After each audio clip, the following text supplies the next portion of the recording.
December 1 മുതൽ 5 വരെയുള്ള തീയതികളിൽ ഓഹരി വിപണിയുടെ പ്രകടനം എങ്ങനെയായിരിക്കും എന്ന് വിശദീകരിക്കുന്നതാണ് ഫോക്കസ് ഓൺ ഫൈനാൻസിന്റെ ഈ വീഡിയോ. ഈ വീഡിയോയ്ക്ക് 3 ഭാഗങ്ങളാണുള്ളത്. ഓഹരി വിപണിയുടെ ഇപ്പോഴത്തെ സ്ഥിതിയും ഭാവി സാധ്യതകളും നിക്ഷേപകർ തീർച്ചയായും അറിഞ്ഞിരിക്കേണ്ട തീയതികളുമാണ് ഉൾപ്പെടുത്തിയിരിക്കുന്നത്.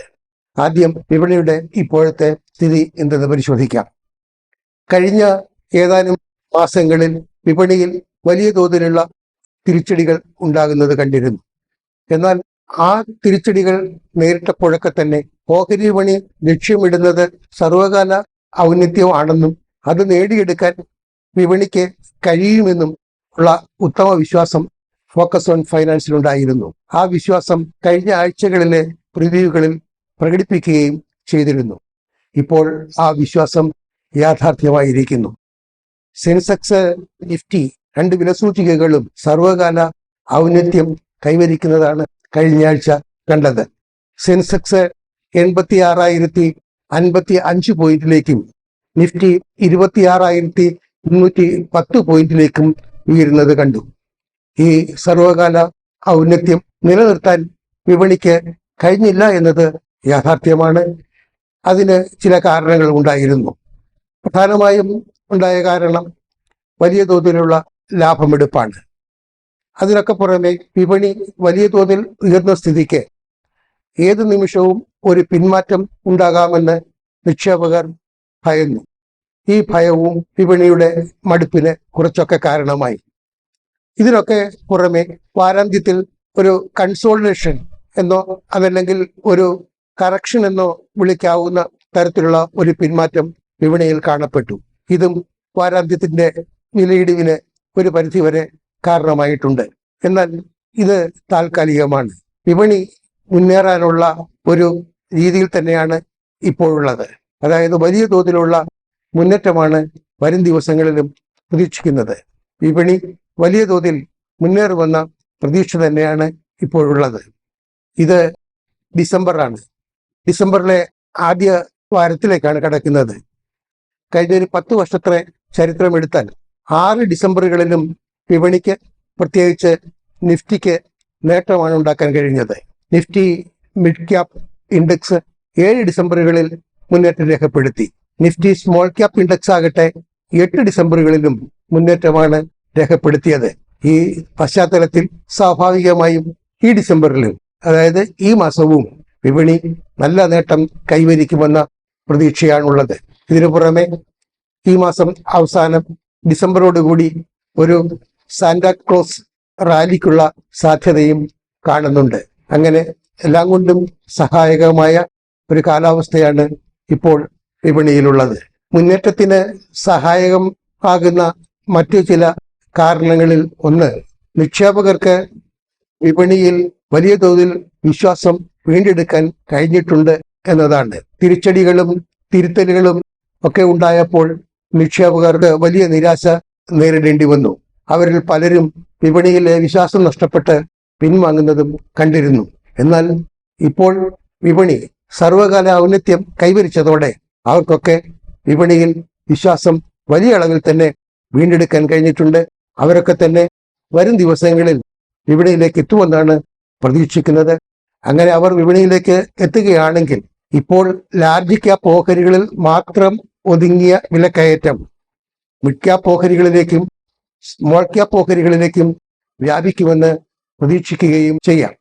മറ്റൊരു കാരണം, ഇക്കഴിഞ്ഞ ദീപാവലി കാലയളവിൽ, അതായത് ഉത്സവ സീസണിൽ വലിയ തോതിലുള്ള ഉപഭോഗമാണ് ഇന്ത്യയിൽ ഉടനീളം ഉണ്ടായത്. ഈ വലിയ തോതിലുള്ള ഉപഭോഗം പല കമ്പനികൾക്കും വലിയ നേട്ടം സമ്മാനിച്ചിട്ടുണ്ട്. ആ നേട്ടം അല്ലെങ്കിൽ അവയ്ക്കുണ്ടായ ലാഭം എത്ര എന്നറിയണമെങ്കിൽ ജനുവരി വരെ കാത്തിരിക്കേണ്ടതുണ്ട്. കാരണം ജനുവരിയിലാണ് ഈ കമ്പനികളിൽ നിന്നുള്ള പ്രവർത്തന ഫലങ്ങൾ പുറത്തു വരുന്നത്. എന്നാൽ ഇത് ഏതൊക്കെ കമ്പനികൾക്കാണ് നേട്ടം ഉണ്ടാകുക എന്നുള്ളത് വിപണി ഇപ്പോൾ തന്നെ മനസ്സിലാക്കിയിട്ടുള്ളത് കൊണ്ട് ആ നേട്ടം ഡിസ്കൗണ്ട് ചെയ്ത് കഴിഞ്ഞിരിക്കുന്നു. അതുകൊണ്ട് ആ ഡിസ്കൗണ്ട് ചെയ്ത് കഴിഞ്ഞതിന്റെ ഫലമായിട്ട് ഈ മാസം തന്നെ അത്തരം ഓഹരികളിൽ ഒരു വിലക്കയറ്റം സ്വാഭാവികമായും പ്രതീക്ഷിക്കാം. മറ്റൊന്ന്, കഴിഞ്ഞ ഏതാനും ദിവസങ്ങളിൽ വിദേശ ധനസ്ഥാപനങ്ങളിൽ നിന്ന് സാമാന്യം നല്ല തോതിലുള്ള പിന്തുണയാണ് ഇന്ത്യൻ വിപണിക്ക് ഉണ്ടായത്. ഇത് വരും ദിവസങ്ങളിലും തുടരുമെന്ന് പ്രത്യാശിക്കാം. അങ്ങനെ തുടരുകയാണെങ്കിൽ, അതല്ലെങ്കിൽ അവയിൽ നിന്ന് കൂടുതൽ പിന്തുണ ലഭിക്കുകയാണെങ്കിൽ വിപണി തീർച്ചയായും കൂടുതൽ മുന്നേറുക തന്നെ ചെയ്യും. ഇതിനൊക്കെ പുറമെ കഴിഞ്ഞ ഏതാനും ആഴ്ചകളിൽ ഒരു പരിഭ്രാന്തി വിപണികളിൽ ആകെ പരന്നിരുന്നു. അതായത് ഒരു AI ബബിൾ രൂപപ്പെട്ടിട്ടുണ്ടെന്നും അത് ഏതു സമയവും പൊട്ടിത്തകരാമെന്നും ലോകമെങ്ങുമുള്ള വിപണികൾ വലിയ തകർച്ച നേരിടുമെന്നും ഒക്കെ പരിഭ്രാന്തി പരത്തുന്ന രീതിയിലുള്ള റിപ്പോർട്ടുകളാണ് പ്രചരിച്ചിരുന്നത്.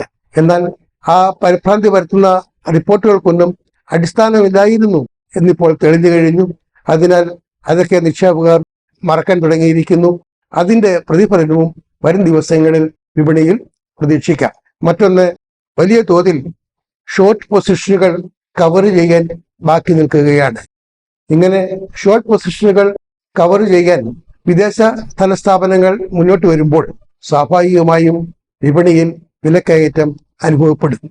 ഇതൊക്കെ സാധാരണ പ്രതീക്ഷകളാണെന്ന് പറഞ്ഞു തള്ളാമെങ്കിൽ ഇതിനേക്കാളൊക്കെ വലിയ കാര്യങ്ങൾ വിപണിയെ സ്വാധീനിക്കുന്നതായിട്ടുണ്ട്. അവ ഏതൊക്കെയെന്ന് നോക്കാം. അതിലേറ്റവും പ്രധാനപ്പെട്ടത് ഇന്ത്യയുടെ സാമ്പത്തിക വളർച്ചയാണ്. അതായത് GDP, gross domestic product. Gross domestic പ്രോഡക്റ്റിന്റെ ഏറ്റവും പുതിയ കണക്ക് നാഷണൽ സ്റ്റാറ്റിസ്റ്റിക്കൽ ഓഫീസ് കഴിഞ്ഞ ദിവസം പുറത്തുവിട്ടു. ഇതനുസരിച്ച് ഇക്കഴിഞ്ഞ ജൂലൈ സെപ്റ്റംബറിൽ, അതായത് നടപ്പ് സാമ്പത്തിക വർഷത്തിന്റെ രണ്ടാമത്തെ ത്രൈമാസത്തിൽ ഇന്ത്യ നേടിയ സാമ്പത്തിക വളർച്ച എന്ന് പറയുന്നത് 8.2%. ഇത് 18 മാസത്തിനിടയിലെ ഏറ്റവും ഉയർന്ന നിരക്കാണ്. എന്ന് മാത്രമല്ല, ലോകത്ത് ഏറ്റവും വേഗം വളരുന്ന സാമ്പത്തിക ശക്തി ഇന്ത്യയാണെന്ന പൊതുവെ അംഗീകരിക്കപ്പെട്ട യാഥാർത്ഥ്യത്തിന് കൂടുതൽ അംഗീകാരം നൽകുന്നതാണ് ഈ കണക്കുകൾ. കഴിഞ്ഞ വർഷം ഇതേ കാലയളവിൽ വെറും 5.6% മാത്രമായിരുന്നു സാമ്പത്തിക വളർച്ച. ഇക്കഴിഞ്ഞ രണ്ടാം പാദത്തിൽ സാമ്പത്തിക വളർച്ച 7.2% ആയിരിക്കുമെന്നാണ് ഇന്ത്യ റേറ്റിംഗ്സ് ആൻഡ് റിസർച്ച് അനുമാനിച്ചിരുന്നത്. മൂഡീസ് റേറ്റിംഗ്സ് 7% വളർച്ച പ്രവചിച്ചിരുന്നു. IMFഉം വേൾഡ് ബാങ്കും മറ്റും ഏതാണ്ട് ആ നിലയിലുള്ള വളർച്ചയാണ് അനുമാനിച്ചിരുന്നത്. റിസർവ് ബാങ്ക് പോലും 7% ഏറെ വളർച്ച പ്രതീക്ഷിച്ചിരുന്നില്ല. സകല പ്രതീക്ഷകളെയും കടത്തിവെട്ടിയാണ് ഇപ്പോൾ സാമ്പത്തിക വളർച്ച 8.2% എന്ന കണക്ക് പുറത്തു വന്നിരിക്കുന്നത്.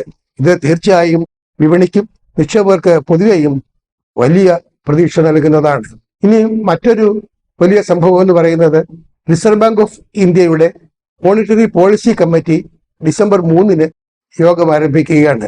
ഡിസംബർ 5 വരെയാണ് യോഗം. ഡിസംബർ 5 പലിശ ഇളവ് സംബന്ധിച്ച പ്രഖ്യാപനം ഉണ്ടാകുമെന്നാണ് വിപണി പൊതുവെ പ്രതീക്ഷിക്കുന്നത്. 0.5% കുറവെങ്കിലും പലിശ നിരക്കിൽ ഉണ്ടായാൽ നിരക്ക് 5.25% താഴും. ഇങ്ങനെ ഒരു സാധ്യത ഉണ്ടെന്നാണ് റോയിട്ടേഴ്സ് എന്ന രാജ്യാന്തര ഏജൻസി സാമ്പത്തിക ശാസ്ത്രജ്ഞർക്കിടയിൽ നടത്തിയ അഭിപ്രായ വോട്ടെടുപ്പിലും അനുമാനമായി ലഭിച്ചിട്ടുള്ളത്. എന്തായാലും പലിശ നിരക്കിൽ ഇളവുണ്ടാകുന്നത് സാമ്പത്തിക വളർച്ചയ്ക്ക് ഊന്നൽ നൽകുന്ന നടപടികൾ സ്വീകരിക്കാൻ റിസർവ് ബാങ്കിന് സഹായകമാകും. അത് വിപണിക്ക് ആശ്വാസമാകുകയും ചെയ്യും. മറ്റൊരു ബാങ്കും ഇതേപോലെ തന്നെ പലിശ ഇളവിന് സാധ്യതയുള്ളതായി വിപണി കരുതുന്നുണ്ട്. അതായത് US ഫെഡറൽ റിസർവ് 9-10 തീയതികളിൽ അതിന്റെ ഫെഡറൽ ഓപ്പൺ മാർക്കറ്റ് കമ്മിറ്റി യോഗം ചേരുന്നുണ്ട്. ആ കമ്മിറ്റി പലിശ ഇളവിന് ശുപാർശ ചെയ്തേക്കുമെന്നാണ് പൊതുവെ പ്രതീക്ഷിക്കുന്നത്. ആ പ്രതീക്ഷയ്ക്ക് കാരണം ഇപ്പോൾ അമേരിക്കയിലെ ലേബർ മാർക്കറ്റ് ദുർബലമായിരിക്കുന്നു എന്നതാണ്. എന്നാൽ അതിന്റെ അടിസ്ഥാനത്തിൽ മാത്രം ഒരു പലിശ ഇളവ് ഉണ്ടാകുമോ എന്ന് നിശ്ചയമില്ല. കാരണം പണപ്പെരുപ്പ നിരക്ക് കൂടി ഫെഡറൽ റിസർവിനെ പരിഗണിക്കേണ്ടതുണ്ട്. പണപ്പെരുപ്പത്തിന്റെ നിരക്ക് അടുത്ത ദിവസം മാത്രമേ പുറത്തു വരികയുള്ളൂ. അതുകൂടി പരിഗണിച്ച ശേഷമായിരിക്കും FOMC തീരുമാനമെടുക്കുക. എന്തായാലും പലിശ നിരക്കുകളിൽ കുറവ് വരുമെന്ന പ്രതീക്ഷയാണ് US ഓഹരി വിപണിയിലെ ട്രേഡർമാരിലെ 85% പ്രതീക്ഷിക്കുന്നത്. അത്തരത്തിലാണ്. ഇതും വിപണിക്ക് വലിയ പ്രതീക്ഷ നൽകുന്ന ഒന്നാണ്. ഇനി വിപണിയെ സ്വാധീനിക്കാനിടയുള്ള മറ്റൊരു കാര്യം, റഷ്യയും യുക്രൈനും തമ്മിലുള്ള യുദ്ധം അവസാനിക്കാനുള്ള സാധ്യതയാണ്. യുദ്ധം അവസാനിപ്പിക്കാൻ ഉള്ള ഒരു പദ്ധതിയുമായി ചർച്ചയ്ക്ക് US പ്രസിഡന്റ് ഡൊണാൾഡ് ട്രംപിന്റെ പ്രതിനിധി ഈ ആഴ്ച മോസ്കോയിൽ എത്തുന്നുണ്ട്. അദ്ദേഹം പുടിനുമായും അതുപോലെ തന്നെ സെലൻസ്കിയുമായും ചർച്ച നടത്തുകയും ഈ പദ്ധതി അവതരിപ്പിക്കുകയും ചെയ്യും. അതിന്റെ ഫലമായി യുദ്ധം തീരാനുള്ള സാധ്യത തെളിഞ്ഞാൽ അത് ലോകത്തിനാകെ തന്നെ വിപണിക്കും പ്രത്യേകിച്ചും വലിയ അനുഗ്രഹമായിരിക്കും. ക്രൂഡ് ഓയിലിന്റെ വില നിലവാരത്തിൽ വന്നിരിക്കുന്ന കുറവാണ് മറ്റൊരു ആശ്വാസ ഘടകം.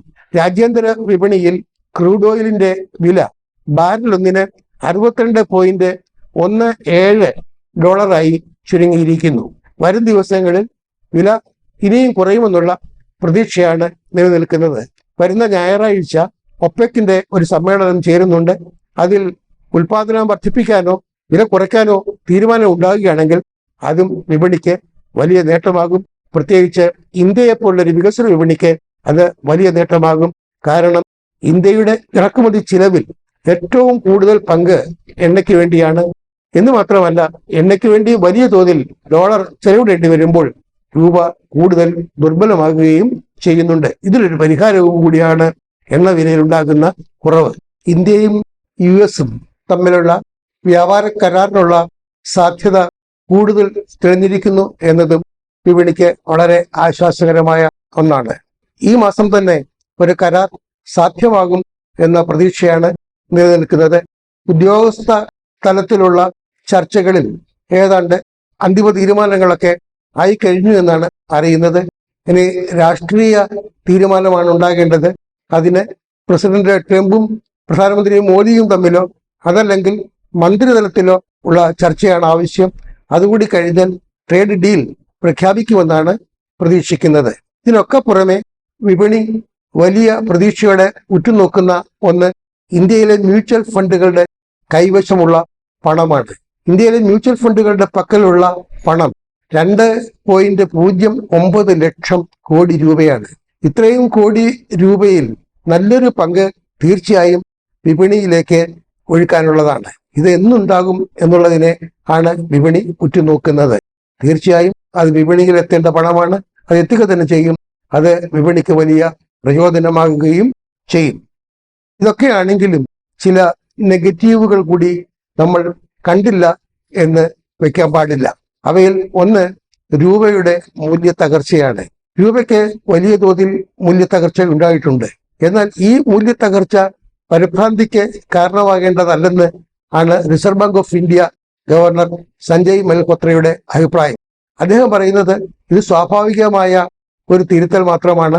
അല്ലെങ്കിൽ അഡ്വാൻസ്ഡ് ഇക്കോണമീസ് അവിടുത്തെ ഇൻഫ്ലേഷൻ റേറ്റുമായിട്ട് പൊരുത്തപ്പെടുമ്പോൾ ഉണ്ടാകുന്ന ഇൻഫ്ലേഷൻ ഗ്യാപ്പ് അതിന്റെ പ്രകടനം മാത്രമാണെന്നും ഒരു കറൻസിയെ സംബന്ധിച്ചിടത്തോളം ഒരു വർഷം 3 മുതൽ 3.5% വരെ മൂല്യത്തകർച്ച ഉണ്ടാകുന്നത് അത്ര മോശമായ കാര്യമല്ലെന്നുമാണ് സഞ്ജയ് മൽഹോത്രയുടെ അഭിപ്രായം. അതുകൊണ്ടാണ് റിസർവ് ബാങ്ക് വലിയ തോതിൽ പണവിപണിയിൽ ഇടപെടാത്തതെന്നും അദ്ദേഹം കഴിഞ്ഞ ദിവസം അഭിപ്രായപ്പെട്ടിരുന്നു. മറ്റൊരു കാര്യം ഇതുമായി ബന്ധപ്പെട്ട് പറയാനുള്ളത്, റിസർവ് ബാങ്കും അതുപോലെ തന്നെ ഫെഡറൽ റിസർവും പലിശ നിരക്ക് കുറയ്ക്കുകയാണെങ്കിൽ തീർച്ചയായും അതിന്റെ സ്വാധീനം ബോണ്ട് വിപണികളിൽ അനുഭവപ്പെടും.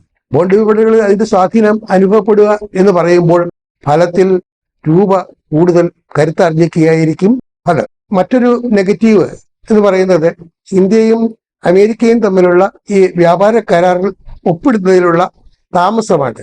അത് ഉടൻ ഉണ്ടാകും എന്ന് പറയുമ്പോഴും അത് വൈകുന്നത് കയറ്റുമതി ലക്ഷ്യമിടുന്ന കമ്പനികളെ സംബന്ധിച്ചിടത്തോളം വലിയ ആശയക്കുഴപ്പം ഇപ്പോഴും ഉണ്ടാക്കുന്നുണ്ട്. കാരണം അവർക്ക് സുസ്ഥിരമായ ചില തീരുമാനങ്ങൾ എടുക്കാൻ സാധിക്കാതെ പോകുന്നുണ്ട്. അതിനും എന്തായാലും ഉടൻ പരിഹാരം ഉണ്ടാകുമെന്നുള്ള പ്രതീക്ഷ ഇപ്പോൾ തൽക്കാലം വന്നിട്ടുണ്ട്. വിപണിയെ പ്രതികൂലമായി ബാധിക്കുന്ന മറ്റൊരു ഘടകം വലിയ തോതിലുള്ള IPOകളാണ്. പല കമ്പനികളും ഓഹരികളുടെ ആദ്യ പൊതുവിൽപ്പനയ്ക്ക് വേണ്ടി പ്രാഥമിക വിപണിയെ സമീപിക്കുകയാണ്. ഈ മാസം തന്നെ, അതായത് ഡിസംബറിൽ തന്നെ ഏതാണ്ട് 8 കമ്പനികൾ IPO വിപണിയിൽ എത്തുന്നുണ്ട്. ഈ കമ്പനികളെല്ലാം കൂടി ഏതാണ്ട് 30,000 കോടിയിലേറെ രൂപയാണ് സമാഹരിക്കാൻ ലക്ഷ്യമിടുന്നത്. ഇത്രയും തുക പിൻവലിക്കപ്പെടുന്നത് ദ്വിതീയ വിപണിയിൽ നിന്നാണ്. സ്വാഭാവികമായും അത് ഓഹരി വിപണിയെ സാരമായി തന്നെ ബാധിച്ചേക്കാം. ഈ ആഴ്ച തന്നെ ഇ കൊമേഴ്സ് പ്ലാറ്റ്ഫോമായ മീഷോ ഏതാണ്ട് 4250 കോടി രൂപയുടെ IPOയുമായാണ് വിപണിയിലെത്തുന്നത്. അതും ഈ ആഴ്ച വിപണിയെ ബാധിക്കാനിടയുള്ള ഒരു കാര്യമാണ്. ഇതിനൊക്കെ പുറമെ ചില രാജ്യാന്തര കാര്യങ്ങളും വിപണിയെ ബാധിച്ചേക്കാം. അതിലൊന്ന്, ഇന്ത്യയുമായി വ്യാപാര കരാറില്ലാത്ത മെക്സിക്കോ ഇന്ത്യയിൽ നിന്നുള്ള ഇറക്കുമതിക്ക് തീരുവ ഇരട്ടിയാക്കാൻ ആലോചിക്കുന്നതായി സ്ഥിരീകരിക്കാത്ത റിപ്പോർട്ടുകളുണ്ട്. അങ്ങനെ ഇറക്കുമതി തീരുവ ഇരട്ടിയാക്കാൻ മെക്സിക്കോ തീരുമാനിക്കുകയാണെങ്കിൽ ഇന്ത്യയിലെ വാഹന നിർമ്മാതാക്കൾക്കും അതുപോലെ വാഹനങ്ങളുടെ അനുബന്ധ ഘടകങ്ങൾ നിർമ്മിക്കുന്ന കമ്പനികൾക്കും അതുപോലെ ഫാർമസ്യൂട്ടിക്കൽ കമ്പനികൾക്കും ഒക്കെ തന്നെ അത് വലിയ ക്ഷീണമായിരിക്കും. കാരണം വാഹന കയറ്റുമതിയിൽ നല്ലൊരു പങ്ക് മെക്സിക്കോയിലേക്കാണ്. വാഹന അനുബന്ധ ഘടകങ്ങളുടെ കയറ്റുമതിയും നല്ലൊരു പങ്ക് മെക്സിക്കോയിലേക്കുണ്ട്. ഇതിനൊക്കെ പുറമെ പല ഫാർമ കമ്പനികളും മെക്സിക്കോയിലെ പ്രവർത്തനം അല്ലെങ്കിൽ മെക്സിക്കോയിൽ കൂടുതൽ സാന്നിധ്യം ഉറപ്പാക്കാൻ ശ്രമിച്ചുകൊണ്ടിരിക്കുകയുമാണ്. ഈ സാഹചര്യത്തിൽ മെക്സിക്കോയിൽ നിന്ന് അങ്ങനെയൊരു നടപടി ഉണ്ടായാൽ അത് സ്വാഭാവികമായും വിപണിക്ക് ദോഷകരമായിരിക്കും. ഇനി ഓഹരി വില സൂചികകളുടെ കാര്യം പരിശോധിക്കാം. സെൻസെക്സ് അവസാനിച്ചത് 85,706.67 നിലവാരത്തിലാണ്. നിഫ്റ്റിയുടെ ക്ലോസിംഗ് നിരക്ക് 26,202.95. നിഫ്റ്റി ബാങ്ക് ആകട്ടെ 59,752.70 നിലവാരത്തിലാണ് അവസാനിച്ചത്. ഈ 3 നിരക്കുകളും 52 ആഴ്ചയിലെ, അതായത് ഒരു വർഷത്തിനിടയിലെ ഏറ്റവും കൂടിയ നിരക്ക് തന്നെയാണ് എന്നത് വളരെ ആശ്വാസകരം തന്നെ. നിഫ്റ്റി 26,200 പോയിന്റിന് മുകളിൽ ക്ലോസ് ചെയ്തു എന്നത് വളരെ ആശ്വാസപ്രദമായ കാര്യമാണ്. ഈ സാഹചര്യത്തിൽ നിഫ്റ്റിയുടെ പിന്തുണ 25,900-നും 26,000 പോയിന്റിനും ഇടയ്ക്കാണെന്ന് കരുതാം. ഇത് വളരെ ശക്തമായ നിലവാരമാണെന്നും ഉറപ്പിക്കാം. അതേസമയം നിഫ്റ്റിക്ക് നേരിട്ടേക്കാവുന്ന പ്രതിരോധം എന്ന് പറയുന്നത് 26,200 പോയിന്റിൽ തന്നെയാണ്. പക്ഷെ അത് വളരെ തീർത്തും ദുർബലമായ ഒരു പ്രതിരോധ നിലവാരമാണ്. ഒരു ശക്തമായ പ്രതിരോധം പ്രതീക്ഷിക്കുന്നത് 26,300 പോയിന്റിൽ മാത്രമാണ്. 26,300 പോയിന്റ് കടക്കാനായാൽ നിഫ്റ്റിക്ക് കൂടുതൽ ഉയരത്തിലേക്ക് എത്താൻ സാധിക്കും. അത് കൂടുതൽ വലിയൊരു സർവകാല ഔന്നത്യമായിരിക്കും വിപണിക്ക് സമ്മാനിക്കുക. ഇനി ഏതാനും റെക്കോർഡ് ഡേറ്റുകൾ ഉള്ളത് പരിശോധിക്കാം. Engineers India limited interim dividend നൽകുന്നതിന് വേണ്ടി, അതായത് ഇടക്കാല ലാഭവിഹിതം നൽകുന്നതിന് വേണ്ടി ഡിസംബർ 4 റെക്കോർഡ് തീയതിയായി പ്രഖ്യാപിച്ചിട്ടുണ്ട്. കമ്പ്യൂട്ടർ ഏജ് മാനേജ്മെന്റ് സർവീസസ് അതിന്റെ 10 രൂപ മുഖവിലയുള്ള ഓഹരികൾ 2 രൂപ മുഖവിലയുള്ള ഓഹരികളായി വിഭജിക്കുകയാണ്. ഈ സ്റ്റോക്ക് സ്പ്ലിറ്റ് സംബന്ധിച്ച റെക്കോർഡ് ഡേറ്റ് ആയി കമ്പനി നിശ്ചയിച്ചിരിക്കുന്നത് ഡിസംബർ 5.